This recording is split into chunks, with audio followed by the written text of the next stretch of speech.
Evet, iyi akşamlar değerli kıymetli izleyicilerimiz, takipçilerimiz.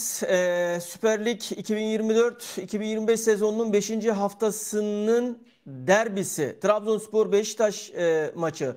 Bu sezonun flash takımı Beşiktaş ve bu sezonun beklentilerin altında başlayan Trabzonspor ile karşılaştı ve maç 1-1 sona erdi. Maçı bugün değerli kıymetli yorumcumuz Adnan Öztürk'le birlikte değerlendireceğiz. Hocam hoş geldin. Nasılsın, iyi misin? Hoş bulduk. Teşekkür ederim. İyiyim vallahi.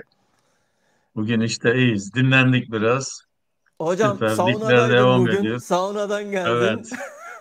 Abi sauna bir Güzel. başka zaten ya. Başka değil Vallahi mi? sauna. Vallahi şimdi yumuşak yumuşak. Oh ne güzel Oo, programa devam şimdi. Maçını da evet. izledin. Güzel. Evet. Hocam şimdi maçla ilgili değerlendirmeler alacağız ama izleyicilerimiz falan biraz böyle bir gelsinler, toplansınlar.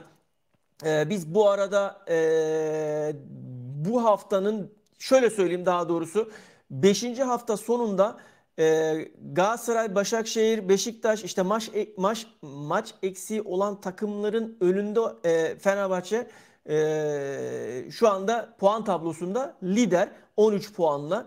Ama tabii dediğimiz gibi Galatasaray, Başakşehir ve Beşiktaş'ın birer maç eksiği var.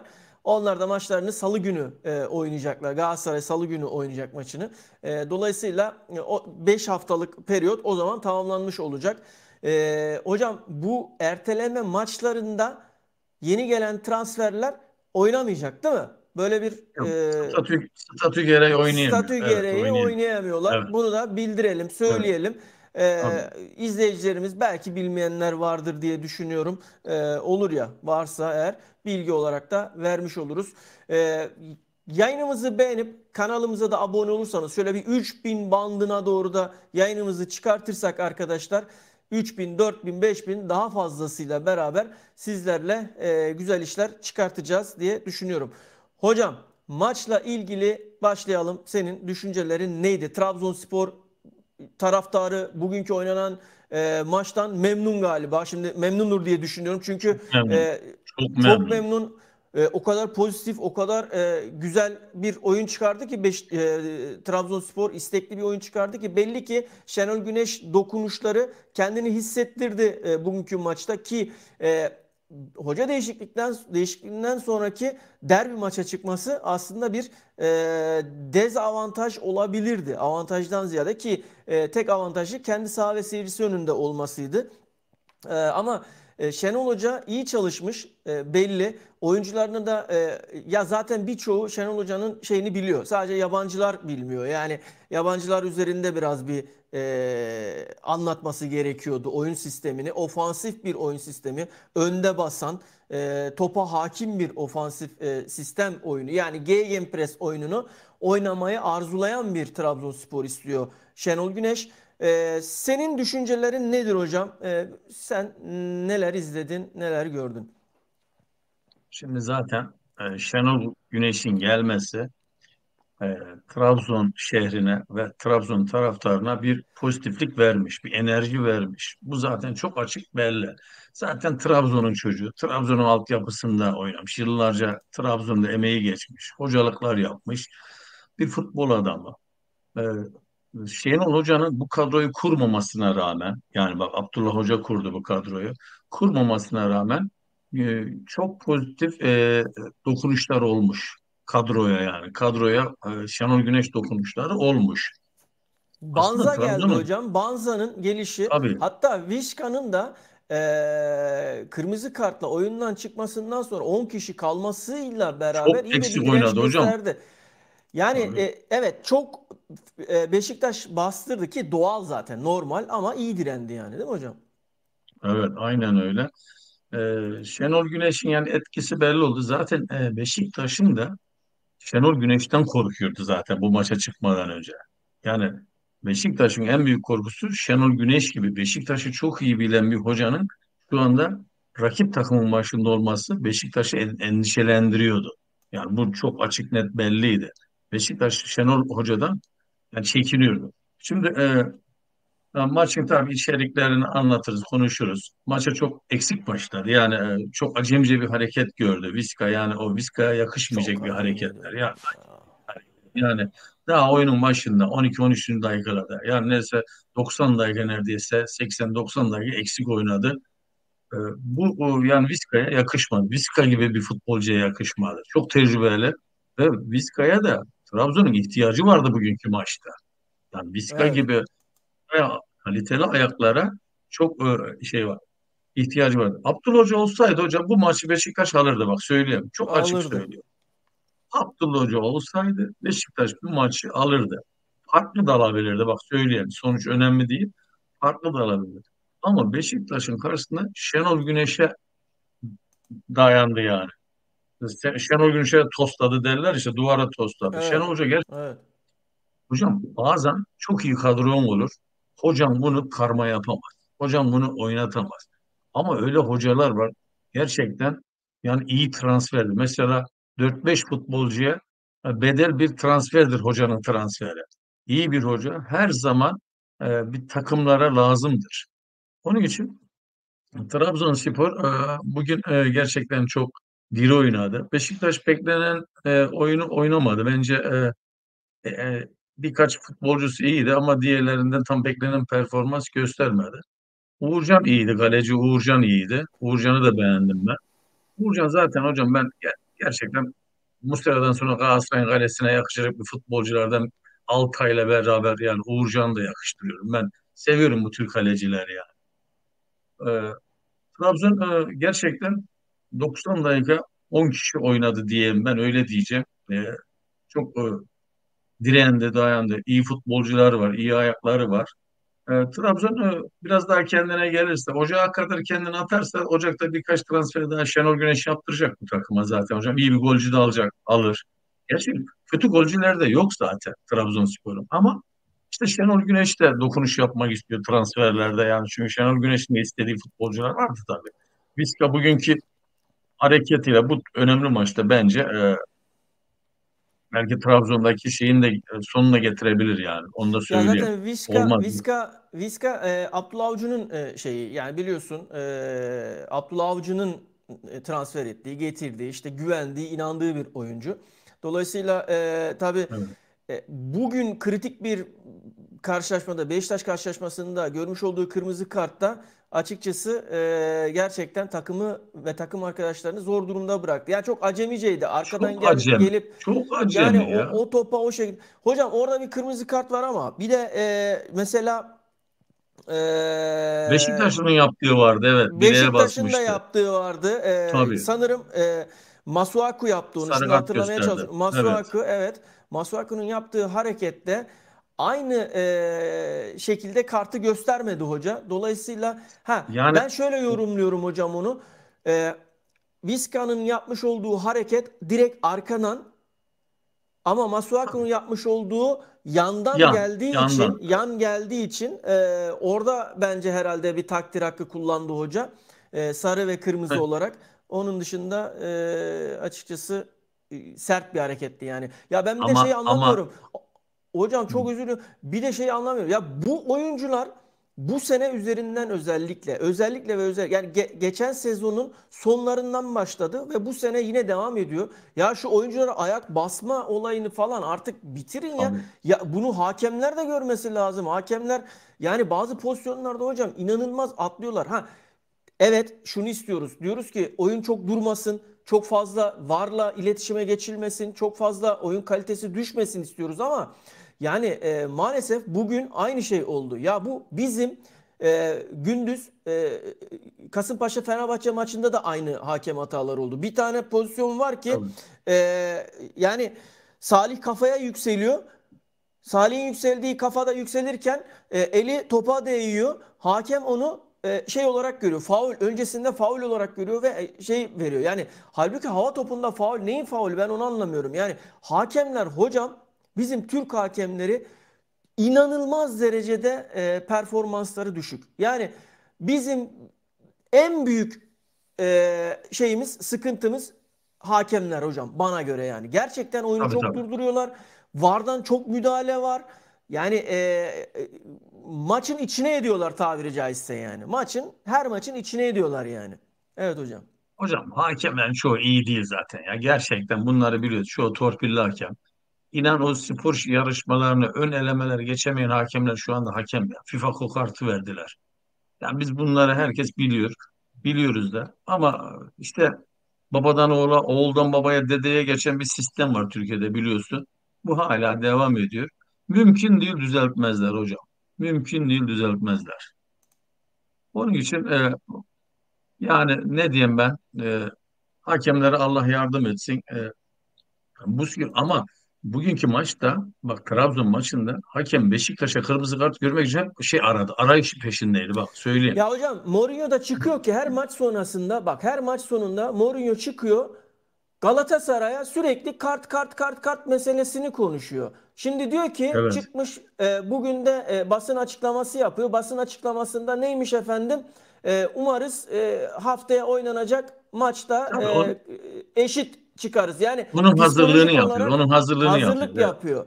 Tamam mı? Yani sana bir şey söyleyeyim mi? Mourinho çok büyük tokat diyecek. Ben bak bugün oynadıkları oyunu ben hiç beğenmedim. Üçlü Mourinho'nun oynuyor. Üçlü yüz hareketlerini gördüm. Mourinho çok mutsuz abi. mutsuz. Mourinho'nun basın toplantısı Mutsuz görüyorum. yani. Ben İnanılmaz bu mutsuz kadar yani. mutsuz. Yani kaçacak ama nasıl kaçacak bahane arıyor gibi geldi yani. Yüz hattı bitmiş yani. O basın toplantısından önce basın açıklaması yapıyor ya. Adam Evet. bitik abi. Çok mutsuz. Ama bilmiyorum yani. Evet, Evet Immobile mesela her maç tokat atıyor diyor Halil İbrahim. Sağ olsun yorumlarıyla. Bu arada hocam arkadaşlar Beşik yorumlarınız hepinizin çok değerli. Sağ olun, var olun. Teşekkür ediyoruz. Hepsini yayına getiriyorum. Yani okuyamasam da yayına getiriyorum. Teşekkür ediyorum yayınımıza gösterdiğiniz ilgiden dolayı. hocam Devam bu şekilde karşılıklı akarız yani canlı yayında da. Beşiktaş için en büyük tehlike Galatasaray'ı 5-0 yenmesi Beşiktaş için çok büyük şey oldu hocam. Handikap oldu bence. Yani o Evet, maça yılın maçı gibi asıldı. 5-0 her şey bitti dediler. Hep havaya girdiler. Yani evet, erken havaya girmek, erken çok kötüdür. Türkiye'de ligini götüremezsin sonuna kadar. Mümkün evet. değil yani. Onun için Beşiktaş e, ben Beşiktaş'ta zaten Gedson Fernandes benim için yani gerçekten çok Raşit Saylı ikisi çok iyi topçular bak. Süper futbolcular. Ama ben diğerlerinde hala bak zamanla bak Embolo olsun, Rafa Silva olsun çok düşüşlere geçecekler. Düşüş, inişler görecekler yani. Hocam İşte Rafa hı hı, Silva'nın bir tane biliyorsun Uğurcan'ın kurtardığı bir top vardı. Böyle topukla kaleye doğru ya sıfıra doğru vurdu yani. Öyle de güzel vurdu ki Uğurcan da müthiş müthiş aldı topu. Yani gerçekten Uğurcan çok çok iyi iyiydi. plan Uğurcan çok çok iyi. iyi planjon yaptı. Harikaydı bugün.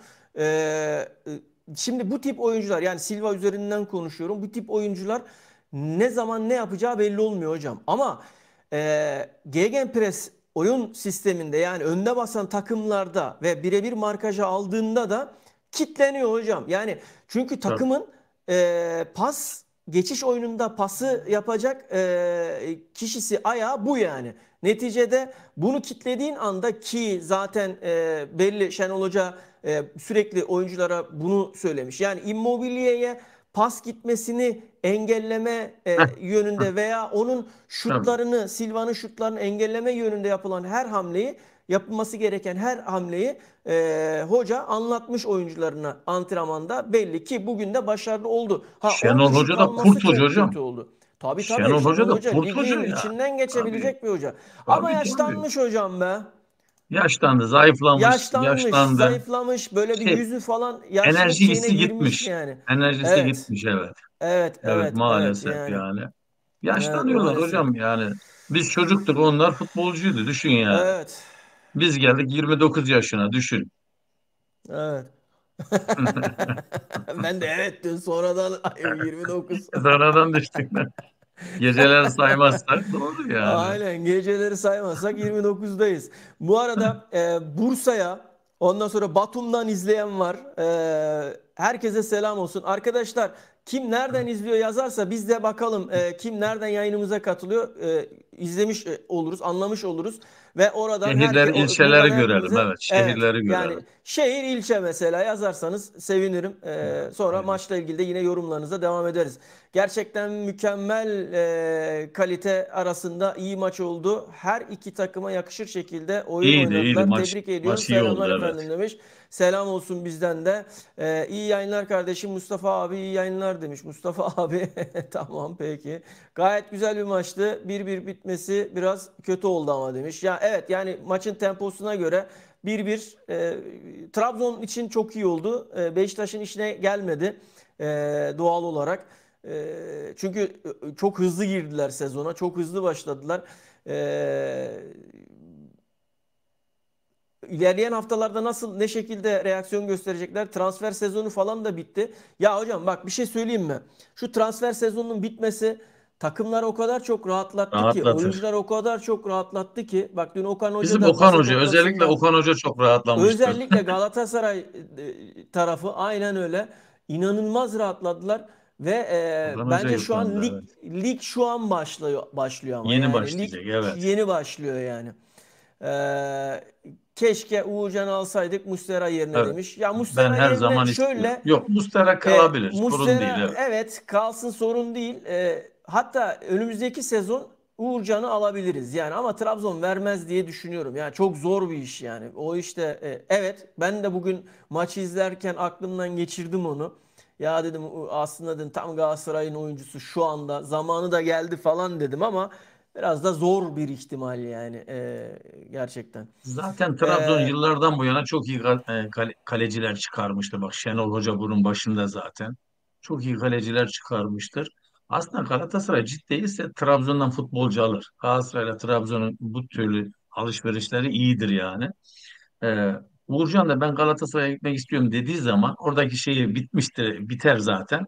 Görev yeter, bu kadar. Ben gitmek istiyorum dedim mi izin verirler. Yani Yani oyuncu Uğurcan'a istiyorum Trabzon dedi verir. derse, Heh, ederinde de, verirlerse diyorsun, gider verir. yani.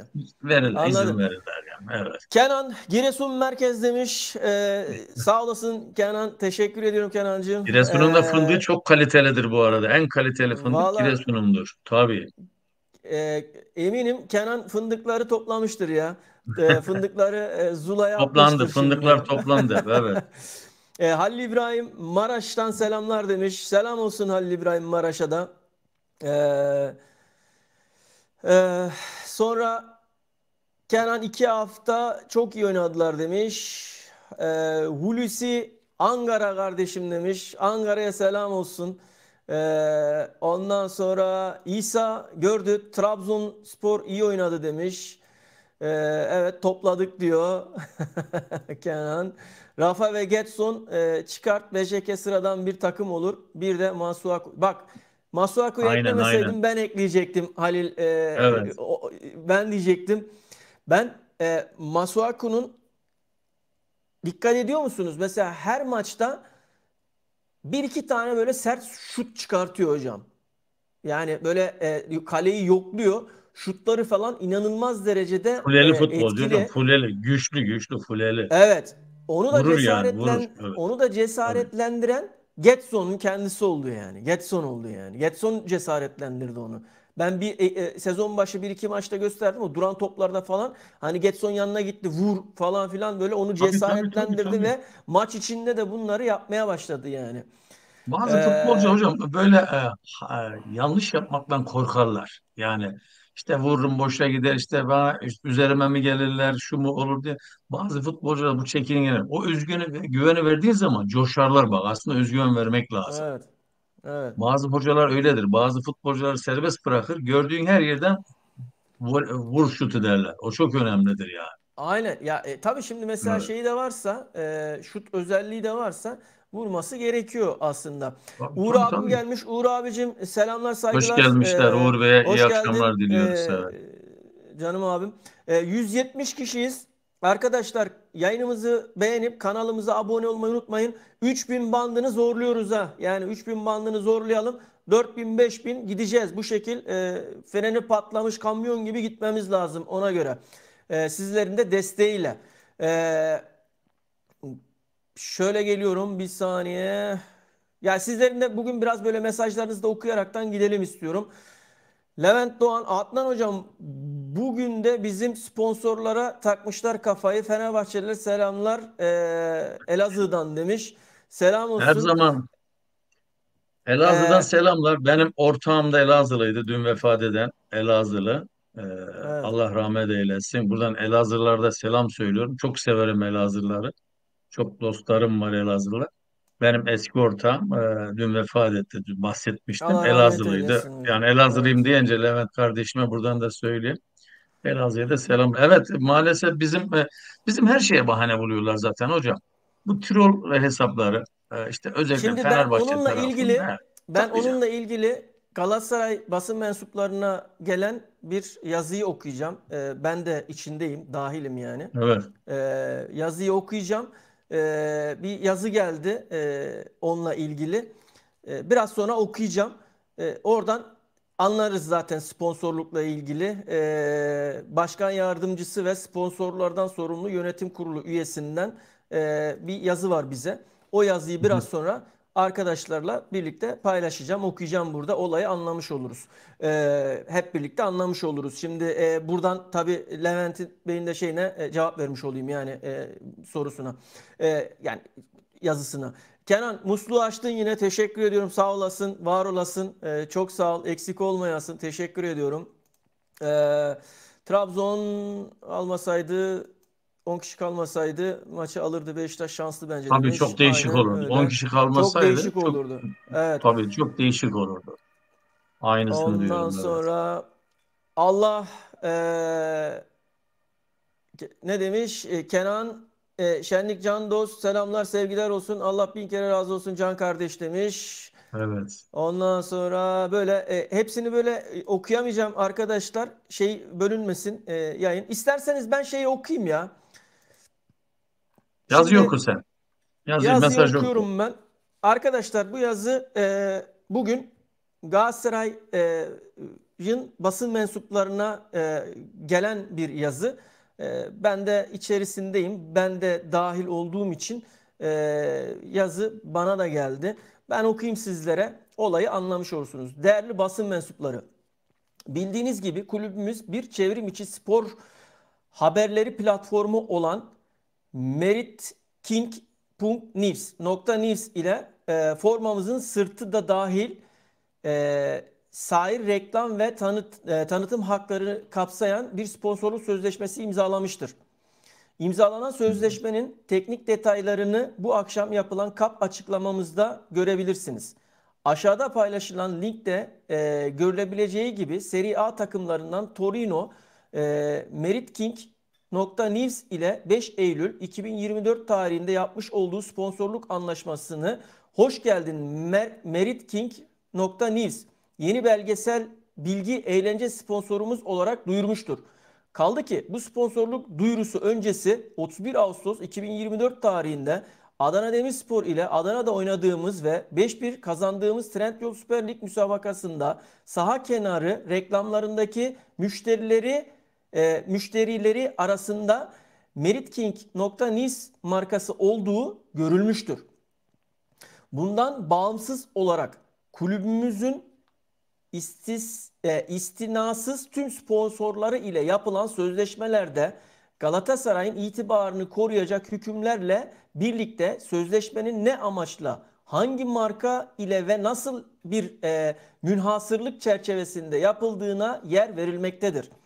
Bu sponsorlukta da doğal olarak çok net bir şekilde aynı koşullar ve şartlar bulunmaktadır. Sponsorluk sözleşmesine aykırı herhangi bir tanıtım ya da davranış sözleşmenin tek taraflı olarak feshedilmesi anlamına gelecektir. Türkiye'de Trendyol Süper Ligimizde birçok kulübümüzün sponsorları bulunmaktadır.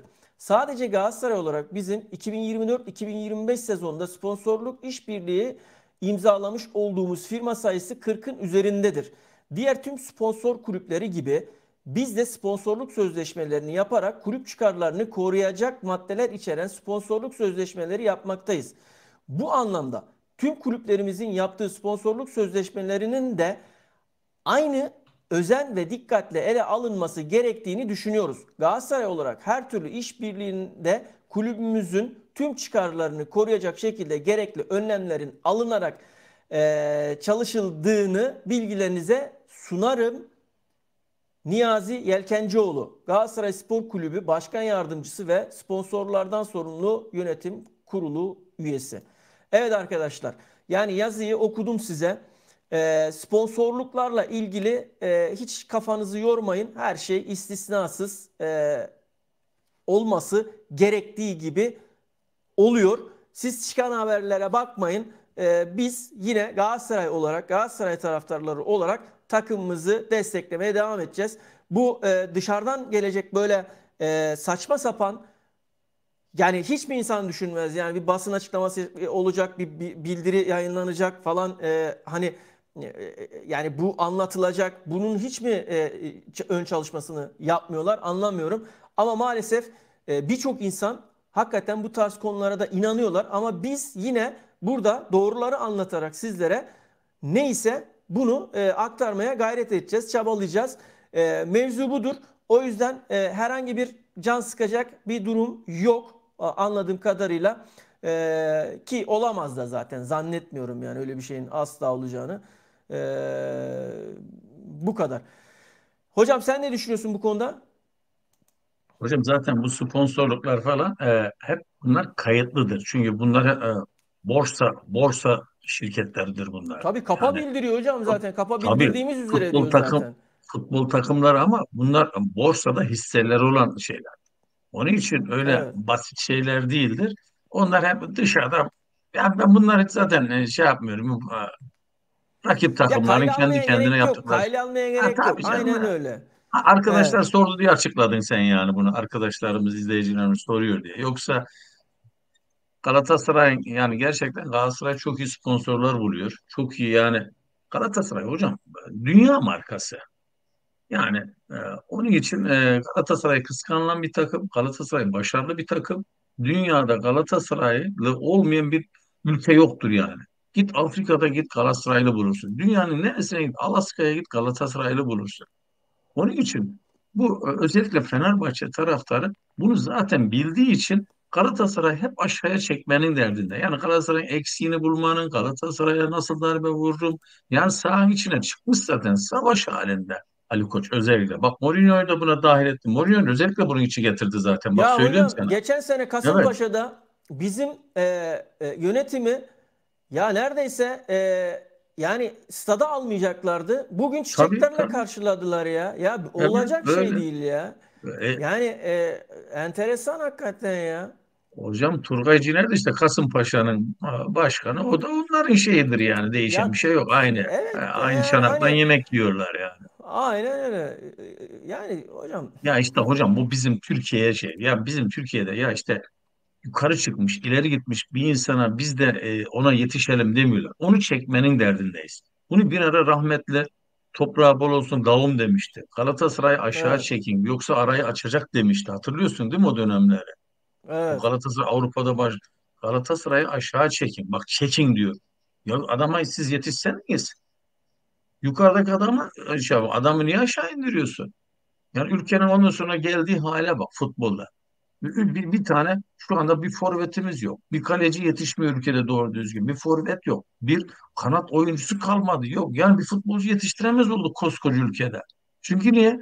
Hep plan başka. Hep plan başka. Altyapıya kimse para yatırmıyor. Ya arkadaşım bu kadar trilyon harcıyorsunuz. Altyapı orada bir 10 milyon yatırsanlar inan hepsi coşar biliyor musun? Altyapı hocalar hepsi asgari ücretle çalışıyor ya. Ben Florya'dakinin çoğunu tanıyorum. Altyapı hocalarının çoğu gerçekten emekli maaş gibi para alıyor ya. Verin bunları kardeşim. Canavar gibi burada futbol adamları var. Yani Florya'nın ben içindeyim ama Evet. bakıyorsun abicim adamlar karnı zor doyuruyor. Altyapı hocalar karnını doyuramasa nasıl futbolcu yetiştirecek? Onun için altyapıya para yatırmıyor ama üstte trilyonlar dönüyor. Trilyonlar dönüyor. İşte bu ülke futboluna işte milli takım hep bakıyorsun Avrupa'dan futbolcu, Türk futbolcuları getiriyoruz hep dışarı. Türkiye'de ise eskiden mesela ben şunu diyordum. Bir alt ligde mesela bir şey yanında birincilikte bir alt ligde milli takımda futbolcu oynardı hocam eskiden hatırlıyorsunuz değil mi? Milli Evet. futbolcu olurdu yani alt liglerde. Şimdi bakıyorsun yıllardan beri yani en son kimi hatırlıyorum bilmiyorum. Alt ligden milli takıma kimse gelmiyor. Yani ne oluyoruz yani? Neredeyiz? Biz bunları yani bunlar bir şey yapmamız lazım. Herkes yani Öz tüm bu eleştiri yapması gerekiyor tabii herkesin, tabii değil mi yani hocam? bakacağız. Biz savaşmıyoruz. Yani biz savaş halinde olmamalıyız. Biz bu ülkenin futbolunu, sporunu, gençleri sokaklardan alacaksak, gençleri şu anda her yerde inan söylemek istemiyorum. Kötü alışkanlıklar da gençler şu anda. Futboldan adam diyor ki ben zaten bir yere gelemem. Hep torpilli diyor. Hep torpilli diyor. Evet. Altyapıdaki çocukların hiçbiri mesela kendi takımının A takımında doğru düzgün oynamıyor. Hep alt liglere gönderilip sürünüyor çocuklar. Boğaz Torpil, tokluğuna. torpil çok dönüyor hocam Tabii ya. canım. Torpil çok İşte dönüyor ya. bunlar olmaması lazım. Yoksa canavar gibi çocuklar var. Gerçekten çok iyi topçular var. Ama biz bunları Evet. yetiştirirken de hocam psikolog eşliğinde yetiştirmemiz lazım. Biz mesela altyapıdan bir futbolcu A takım aldık mı İnan çocuğun yürüyüşü değişiyor. Saç şekli Yürüyüşü değişiyor. değişiyor Havaya değil mi? giriyor. Aynen öyle Altına hocam ya. tabii Ama bak Avrupa'da altına bu bir şey yok biliyor musun? Zihniyet hiç yok biliyor a- musun? abi Avrupa'da yok. Onun için işte Avrupalı adam iş ahlakı var diyoruz bak. İş ahlakı var. İnşallah. Bizde bu yok. Biz hemen havaya giriyoruz. Gece hayatına biliyorum Öyle ben öyle şu anda öyle. tabii ama biz bunları işte o çocukları yetiştirirken psikolog mesela parayı buluveriyor abi. Son bak örnek vereyim sana son 10 yılda Milli Piyango zenginlerin hepsi sürünüyormuş abi. Bak hepsi Aynen. sürünüyor. Aynen Niye? aynen. Bu parayı sen birden verirsen adamın bir tecrübesi yok, parayı yönetecek bir şey yok. Hepsi sürünüyor. Futbolcular da Hocam öyle. bak herkes bir şey ticari anlamda söylüyorum. Ticaret şeyi erbabı olma yolunda bir şeyler yapmaya çalışabilir ama parayı yönetmek apayrı bir zihniyet hocam. Apayrı Tabii bir canım yani sen ne zihniyet diyorsun? derken yetenek ister yani anladın mı? Sen daha iyi Tabii bilirsin bu tabii. işleri. Yani sen Tabii tabii e, tabii. daha Parayı her tecrübelisin bu adam işlerde. yönetemez, kaldıramaz Yönetem. yani. Onun için İşte gençlerimizin çoğu onun aynen. için gidiyor yani. Evet. Yani Hocam aslında bugün bu evet buyurun. aslında bu mesela altyapıdan bir futbolcu sözleşme imzaladın, güzel paralar verdin. Bunları belli bölümlerle vereceksin aslında. Birden hepsini değil. Atıyorum mesela 5 milyon euroya anlaştın mı çocukla? İşte 1 milyon eurosu bu He sene, 1 he. milyon eurosu öbür Taksit böyle taksit vereceksin parça değil mi? parça parça en azından o parasını heba etmesin. Bunlar çok önemli şeyler ya. Çok önemli. Ailesi de fakir. Ailesine de versen ailesi de yiyecek bitirecek. Kumarda oynayacak, oraya gidecek, buraya gidecek. Babası da dağıtacak yani. Evet. Görüyoruz her futbolcu biz ne babaların nerelerde toplandığını biliyoruz yani. Yazık günah Evet. yani. Ee, Evet. Semih demiş ki güzel bir maç oldu. Ama Güzel bir Beşiktaş'ı maç. daha Güzel. atak güzel futbol bekliyordum. Beklediğim gibi olmadı ama Trabzonspor'da sevdim demiş. İşte şöyle Trabzonspor yani belli ki Şenol Güneş dokunuşu hissettirmiş Var, ve var, var. Beşiktaş'a önde yaptığı baskıyla ve Silva'yı da kitleyerekten bugünkü oyunda ya bak 11 kişi bitirseydi maçı belki Trabzon kazanır. Ya belki demeyeyim de yani %70-80 falan kazanma ihtimali çok yüksekti yani. İyi oynadı, Bugün iyi sağ kitledi, iyi okumuş oyunu Beşiktaş'ı yani. Bugün maçtan birkaç saat önce işte top işte arkadaşlar işte saunada sohbet ediyoruz. Mahmut Tuncer de var. Meşhur Mahmut Tuncer'imiz. O da Evet. şimdi maç ne olur falan dedi hocam dedi. Dedim valla bu maç berabere bitecek bak yemin ediyorum. Maç berabere biter bu maç dedim. Beraberlik kokuyor dedim. Yani berabere bitti. Evet. Ha belki Hocam 11'e 11 Tra- bitseydi ne olurdu bilmiyorum yani. bak Trabzon'da Draguş'u izledin. Draguş da eğer Evet. gününde olsaydı aldığı her topu yani kontraya çıktığı, driplingle çıktığı her topu ezdi yani. Hani bir tık böyle Evet. daha gününde olsaydı o bir ikisinden sıyrılsaydı Trabzon bir gol daha atabilirdi. Yani Draguş'un biraz Trabzon'un geçiş oyundaki atak oyunlarını da tamamlayamamasına sebep oldu yani öyle söyleyeyim. Hocam Draguş Dragoş'tan ben şöyle bahsedecektim. Şenol Güneş'in sevdiği buyurun. bir futbolcu tipi aslında Dragoş.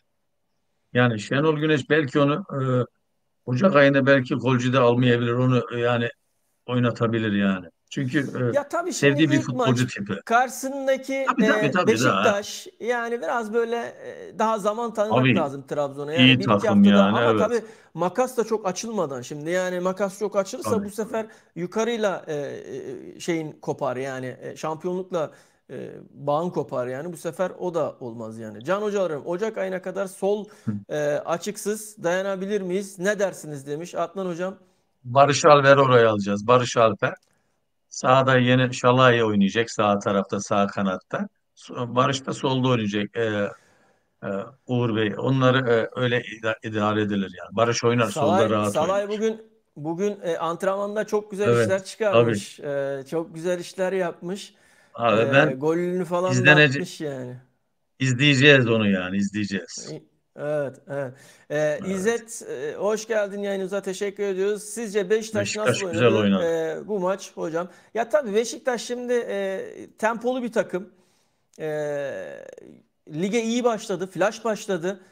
Oyuncular Aslında onlar da yeni birbirine takım. Onlar da yeni yeni kurulmuş takım takım yani. ama Tabii canım yeni şimdi takım. şöyle Van Bronckhorst'un önderliğinde takım birbirine kaynaşmaya başladı ve hangi sistemde oynaması gerektiğini çok çabuk algıladılar. Yani iyi Tabii. takım olmasının yanında tecrübeli oyuncuları da var. Yani Avrupa çapında tecrübeli oyuncuları Akıllı, da var. akıllı futbolcular Akıllı olunca yani. öyle Hoca oluyor bir şey hocam. Tabii. anlattığı zaman Heh, mental heh, olarak akıllı alıyor oyuncular. hemen. Hoca bir Evet. şey anlatıyor hemen alıyor yani. Hani Tabii. hoca Heh. sürekli uğraşmıyor. İşte şöyle yapacaksın, böyle yapacaksın. Bunlar da önemli. Yani mental olarak üst seviyede oyuncuların olması da önemli yani. Ki bariz bir şekilde Beşiktaş bunu belli etti yani. Oyuncular mental olarak çok üst seviyede oyuncular yani. Yoksa bu kadar çabuk nasıl uyum sağlayacak yani? Evet. İşte hocam tecrübe ve akıl bunu gerektirir yani. Tecrübeli akıllı adama Evet. zaten bir sefer dedin mi yeterli. 10 sefer akılsız adama söylenir zaten bir şey. Yani Evet. bir şeyi harekette 10 sefer diyorsan ondan zaten adam olmaz hocam. Onu gönder gitsin zaten. Hani bu Evet.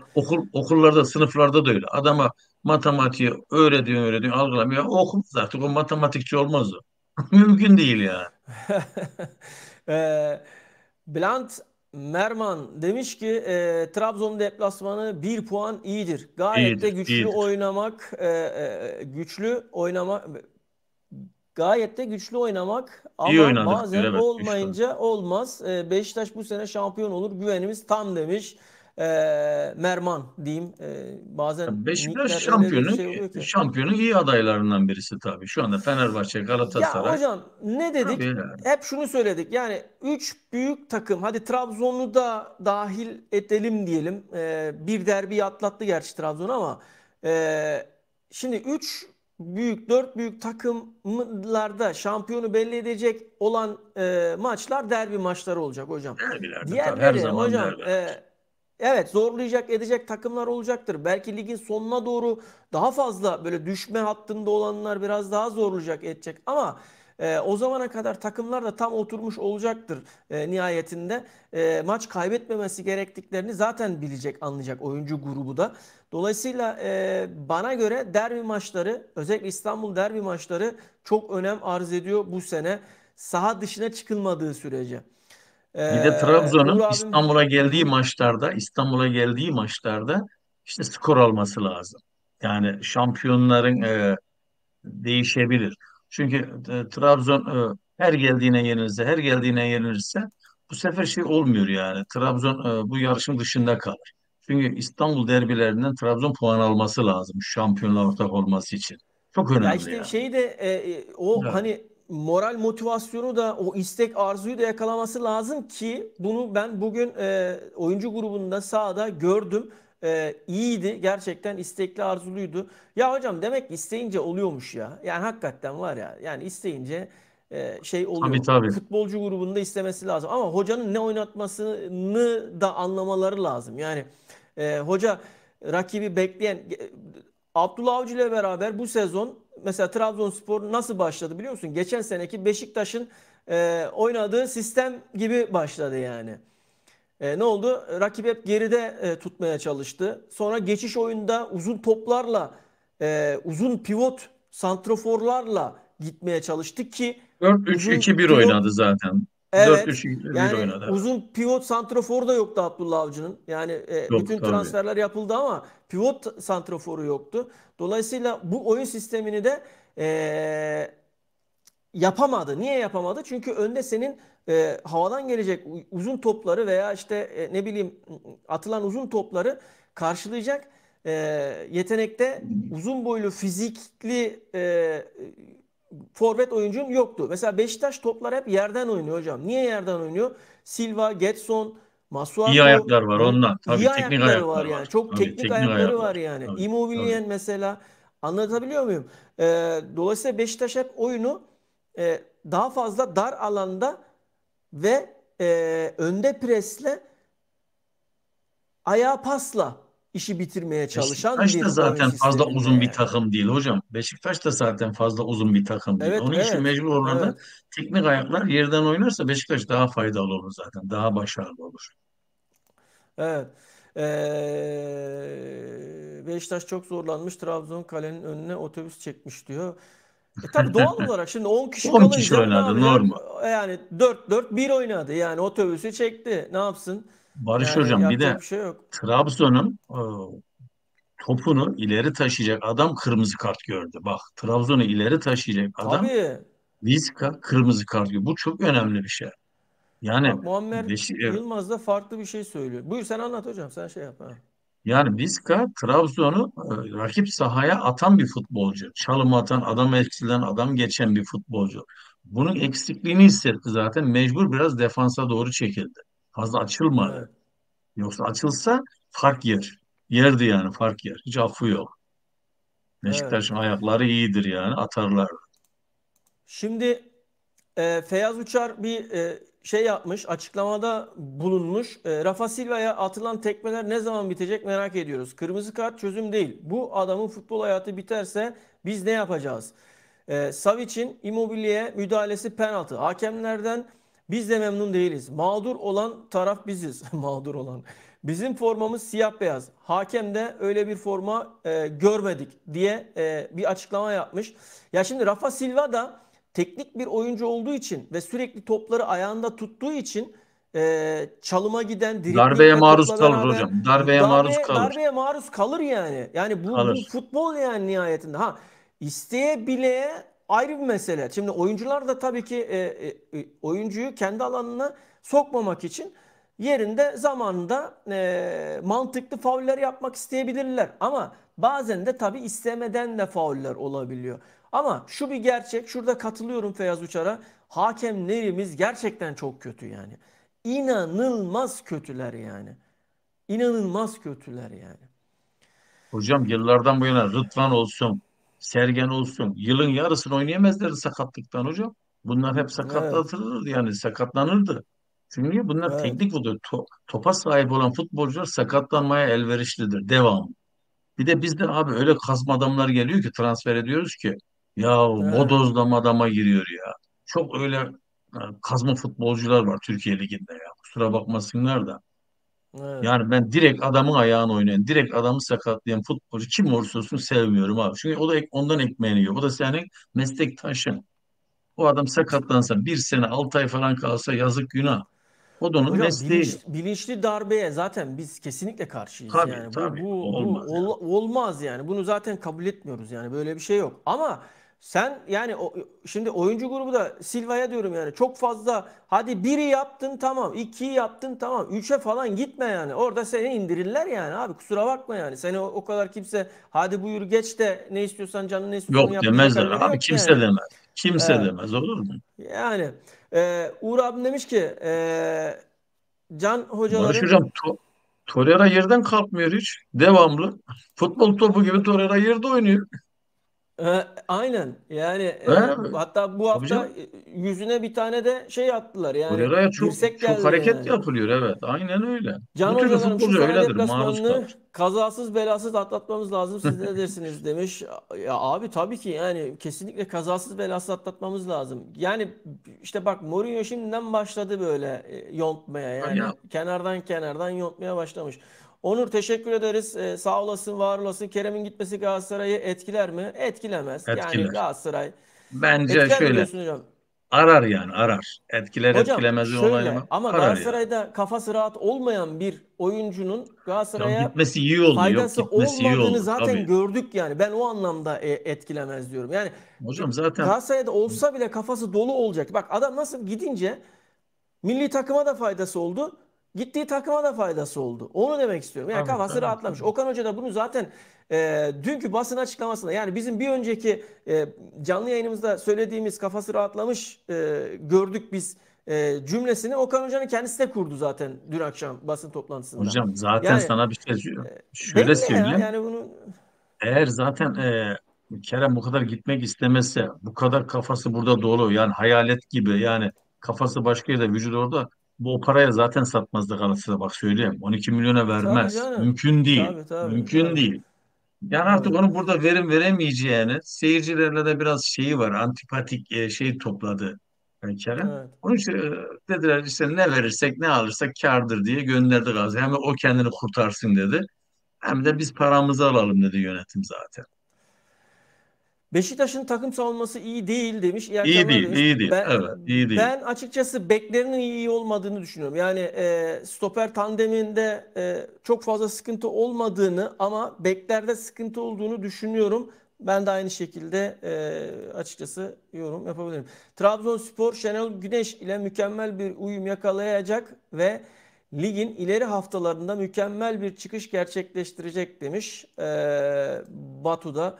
Bu arada hocam Van Bronckhorst'un maç sonu açıklaması geldi. Maç aslında bildiğimiz şekilde başladı. Baskıdan çıkmak için kırmızı kart bize yardımcı oldu. Ama kırmızı karttan sonra iyi reaksiyon gösteremedik. Kolay bir gol yedik. Sistemde değişikliğe gittim. Daha sonra ilk yarının sonunda en iyi oyunu sergilediğimiz süreydi. Golü de bulduk. İkinci yarıdaki performansımızdan dolayı mutsuzum. 10 kişiye karşı daha fazla fırsat bulmalıydık. Rakip 10 kişi daha az boşluk verdik. Elimizden geleni yaptık ama bugün 2 puanı kaybeden tarafız. Futbol bu. Fırsatları yaratmaya çalıştık. 2-3 gol atabilirdik. Golü yememiz işi zorlaştırdı. Rakip 10 kişi daha az boşluk verdi. Hızlı hareketler yapmamız gerekiyordu. Bunları yaparken en yüksek hızda gerçekleştirmedik. İkinci yarıda bunu istedik ama yapamadık. Bu maçtan bir şeyler öğreniyoruz. Genel olarak savunma yapmak hücum yapmaya kıyasla daha kolay olur. Bir sonraki 10 kişiye karşı oynamak için bugünden bir şeyler öğreniyoruz diye açıklamada bulunmuş. Yani şöyle söyleyeyim, rakip 10 kişi daha az boşluk verdi. Hızlı hareketler yapmamız gerekiyordu noktasında. Zaten Trabzonspor'un oyunu kitleyerek, yani oyunu dar alana alarak defansta senin hızlı bir şekilde top yapmanı kitlemiş oldu. Ki kilit oyuncun Silva'yı da bir iki hamleyle de oyundan biraz daha bazen şu psikolojide veriliyor hocam, biliyorsun sen de bilirsin. Şimdi çok iyi oynayan oyuncuya sert müdahaleler yaparsın. O gün o maçın bir an önce bitmesini ister o oyuncu. Bıktırırsın, bıktırırlar Bıktırırsın yani. yani, anladın mı? Tabii He, bıktırırlar. bıktırırsın. Oyuncu Tabii, kafasında bir an önce şu maç bitse de sakatlanmadan gitsem tabii, tabii bıktırırlar. psikolojisine girer yani. Dolayısıyla bugün olan da oydu diye düşünüyorum ben açıkçası. Şimdi İki şöyle takım Barış da hocam, buyur mesela hocam. bazen şöyle olur bazı maçlarda. Zaten hocam her şeye maç baş bakmak lazım. Yani biz şimdi 5 Evet. hafta sonra 3 hafta sonra maçlar değil. Mesela gün gün maçlara bakacaksın. Mesela bazı takımlar eksik takıma karşı oynayamaz hocam. Oyun çıkaramazlar. Çok Evet. ters gelir yani. Çok ters. Mesela bugün Trabzon'un belki 10 kişi kalması Beşiktaş'a ters geldi. Evet. Daha diri, daha orta saha ve defansı yığdı Trabzonspor. Duvar oldu. Şimdi Yani bazı o boş takımlar alan şeyini heh, yapamadı yani. yaratır mı? Bir de Evet. Embole ile de Rafa Silva'nın pas bağlantılarını kesince duruyor işte. Ayaklar durdu. Sonra Embole de zaten oyundan aldı hoca farkındaysan. Evet. Yani e, bazen eksik oynamak karşı takım, eksik takım daha iyi oynar bazen. Karşı takımı bozar.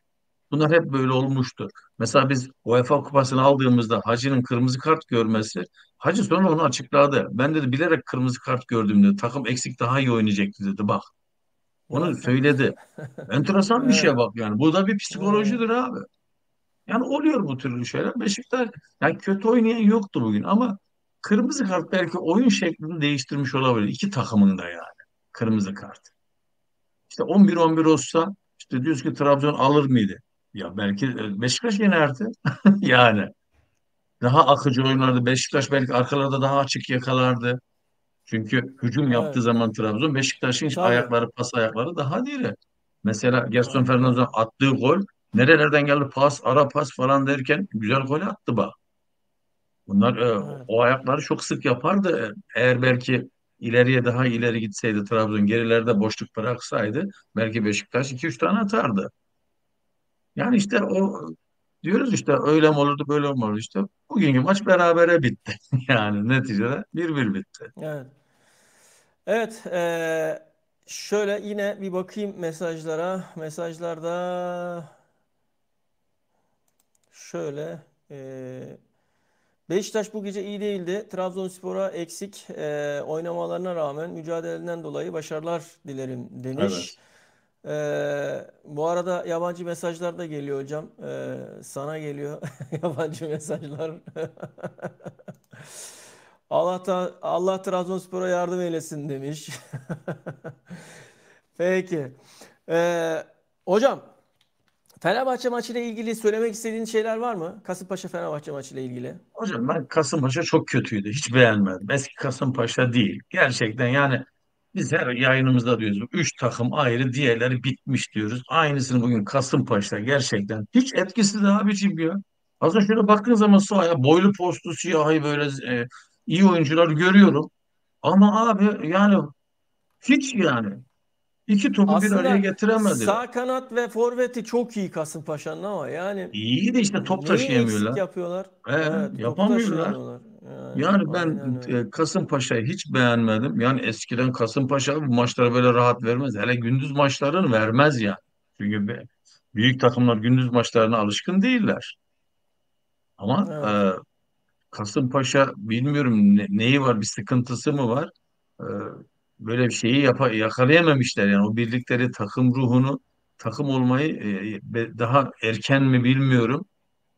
Çok kötüydü. Çok berbattı. Ha Fener de çok ağım şahım değildi. Fener de kötüydü. Bak söyleyeyim bunu da.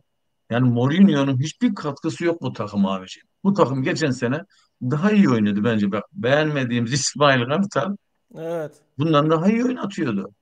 Yani Fenerbahçe'ye bir dokunuşu hiç yok bence. Fenerbahçe'nin kadrosu çok güzel. Ya Mourinho bu takıma hiçbir şey vermemiş. Veremez de zaten bunu söylüyordu. Yani ben 6 ay biçmiştim bilmiyorum da başka evet. gün biçenler var mı? Çünkü Mourinho çok mutsuz abiciğim. Mourinho bir sefer e, geldiğine mi pişman?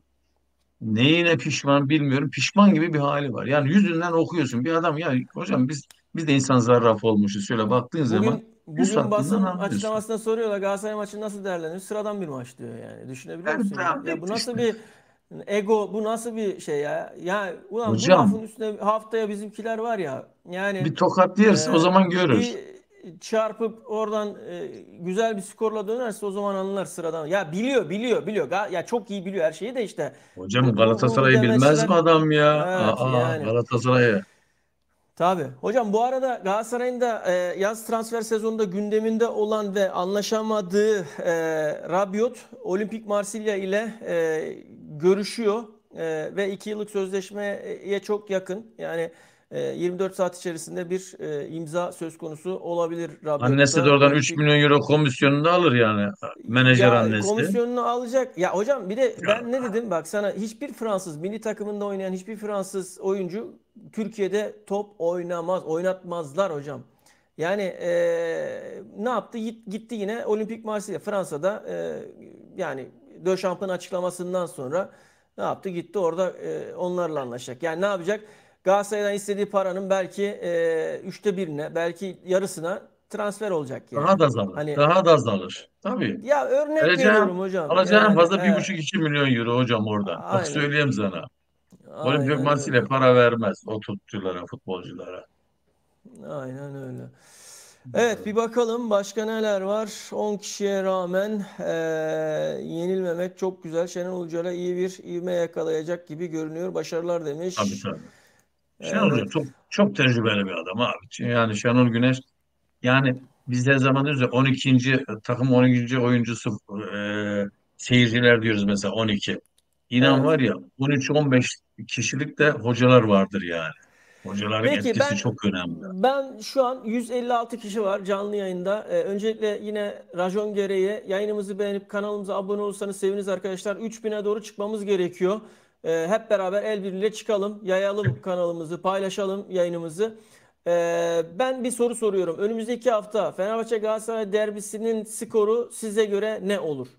Herkes fikrini bir yazsın. İşte 1-0, 2-0, 3-1 artık ne varsa gönlünüzde futbol mantığınız ne söylüyorsa bir Fenerbahçe Galatasaray skoru alayım sizden. Bakalım kim ne düşünüyor.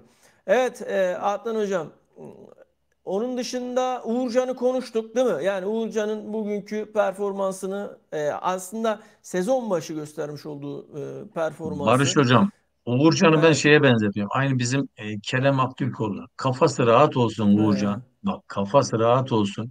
İnan müthiş bir kalecidir. Aslında çok efendi evet, de bir insan. Yani kafası bazen Trabzon taraftarlarıyla onun çatıştığı da oldu. Yerli basınla, Trabzon'un yerli basını çok acımasızdır bak bu konuda evet, söyleyeyim. evet, evet, Çok evet, evet, evet. acımazlar. Yerli basınla da bayağı ters düştü. Uğurcan'ın kafası rahat etsin. Uğurcan kesilmez yani. Mümkün değil. Evet. Uğurcan mesela Galatasaray'a gelsin taraftarla çok iyi bir bağ oluşturur. Galatasaray taraftarı Uğurcan'ı sever. Seveceği bir Evet. tip yani futbolcu tipi yani. O anlamda diyorum. Evet. Peki hocam, e, evet Hulusi demiş ki 2-1 alırız hocam demiş. İnşallah. Bir garip Beşiktaş daha iyisini yapabilirdi demiş. Ayet Galatasaray 2 Fenerbahçe 1 alacağız inşallah demiş. Yani 2-1'li gidiyor şimdi bak mesela Galatasaray ağırlıklı 2-1 gidiyor. Bakalım diğer izleyen Fark olmaz. arkadaşlarımız Fark olmaz. Fark düşünce. olmaz. Evet. Ben de tam tersini düşünüyorum hocam. Bol gollü olacak gibi düşünüyorum ya. Bende öyle bir şey var. Hocam bol gol Bol gollü. olması için Yani berabere hani biter. Berabere işte biter he, yani. bol gollü böyle bir maç bekliyorum ben açıkçası. 3-3, Yani 2-2, 3-3 gibi. aynen aynen o tarzda bir maç bekliyorum. E, bakalım. Şöyle bir 10 dakika bekleyelim. Kim ne skor yazacak bir görelim. Bu arada bakıyorum başka neler konuşabiliriz maçla ilgili. Hocam sen Paulista'yı nasıl buluyorsun Beşiktaş'ta? Arjantin'in futbolcu iyi aslında diri ama yanındaki Hocam biliyorsun değil mi? futbolculara Paulista'nın Türkiye'de ilk transferini duyuran ya, kanal tabii tabii bizdik sen yani. bildirdin ya. Tabii tabii. Biz bildirmiştik. Şimdi Aynen. e, aslında onun yanındaki futbolcular uyumsuzluğu var. Aslında kendisi kötü futbolcu değil. Ben beğendiğim bir futbolcu ama yanındaki diğer arkadaşlarıyla stoperlerle anlaşamıyor. Bir de yani sanki ben Beşiktaş defansıyla kaleci arasında bir kopukluk var gibi Hocam geliyor. şey Yani çok geldi. kopuk. Udokai geldi. Udokai. Yani o Evet. da çok bir şey gösteremedi. Varlık gösteremedi ama ilerleyen dönemlerde, zamanlarda belki daha farklı bir şey Sanki onlar da olabilir. hocam bir acele alınmış bir Yani futbolcu gibi geldi bana onlar da. Yani değil böyle mi? telaşla çabuk bitirelim bu transferi bitirelim ayağına gittiler. Yani Galatasaray'ın hatasına düşme yani son güne bırakmayalım. Bir an evvel transferi bitirelim dedi Beşiktaş. Onu da aceleye getirdi herhalde. Birkaç futbolcu şey çıkacak Beşiktaş'ta zaten Şimdi faydalı olmayacak belli yani. bana göre bak sağ kanatta Rashica oynadığı yani bu maça kadar Trabzon maçına kadar oynadığı maçlarda çok başarılı maçlar çıkardı. Ama bu maçta Mario gelince Van Bronckhorst Mario'yu sağa Rashica'yı sola verdi. Dolayısıyla Tabii Rashica gerçek yerinden solda. dağıttı evet. Evet, hoca bu değişiklikle aslında takımın bütün şeyle oynamış oldu, düzeniyle oynamış oldu ve belki de atakları tamamlayamamalarındaki sebeplerden bir tanesi de bu diye düşünüyorum. Yani hani çok etken, önemli bir etken değil ama şimdi Raşiska'yı sahada çok daha etkili gördüğümüz için, izlediğimiz için solda olunca verimli olamadığını düşünüyorum ben de yani açıkçası. Mario da tabii biraz daha süre ve zaman verilmesi gereken bir oyuncu. Dolayısıyla bu maçta biraz da onun şeyi vardı, etkisi vardı diye düşünüyorum. Oğuzhan Dik, ah Fiske ah mahvettin bizi be demiş. Umarız bir dahaki maçta daha farklı olur Oğuzhan.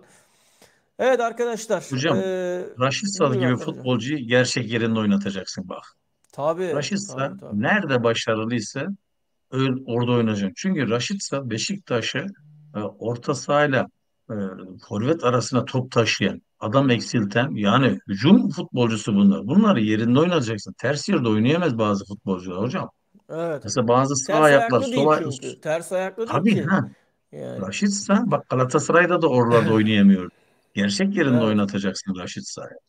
Onun için İşte bugün verim Mario, alamadı işte. O Mario'yu yüzden oynatmak verim için alamadı.